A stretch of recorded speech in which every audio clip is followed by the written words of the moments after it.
The issues that matter most to the constituents of District 1, and I think most of the county in general, is the homelessness, drug, and mental illness situation we have.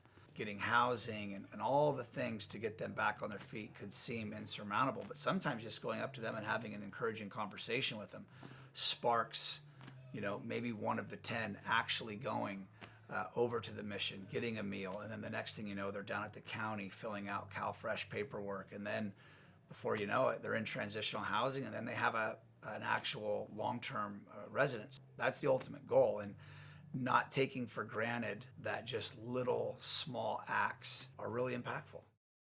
The one thing I've realized with crime is the state got us into this mess. We have decriminalized crime, things that people used to go away to, if not just county, sometimes even prison for, now are getting citations, or they're not even getting written up. I mean, we have people that have been arrested. The city of Reading or the sheriff's department have arrested people with such an enormous amount of drugs that normally they wouldn't be out in 3 to 5 years if they were lucky, and now they're out in the same day and getting rearrested in a very short time. We have made laws here in this state that have made it very conducive to crime.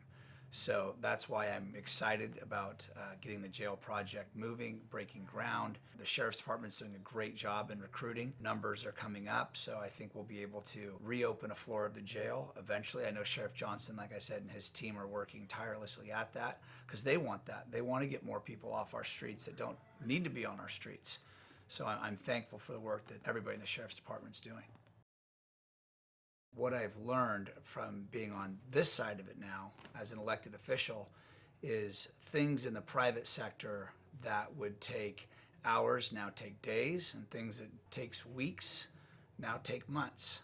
And I've realized that the pace is just different, and I've had to adjust to that for sure. I'm no stranger to criticism, and I can take criticism. It's lies and the lack of accountability that trouble me the most. People can say whatever they want and there's no accountability. There's very little truth in reporting that is really, truly unbiased. And it's sad because there's people still, I think there's far less, but there's still people that rely on media outlets to kind of tell them what is going on.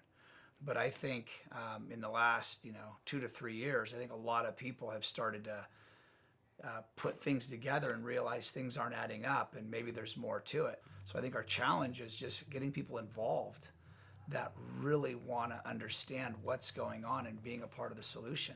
I'm going to continue to try and rally people to the cause of standing up for something bigger than themselves.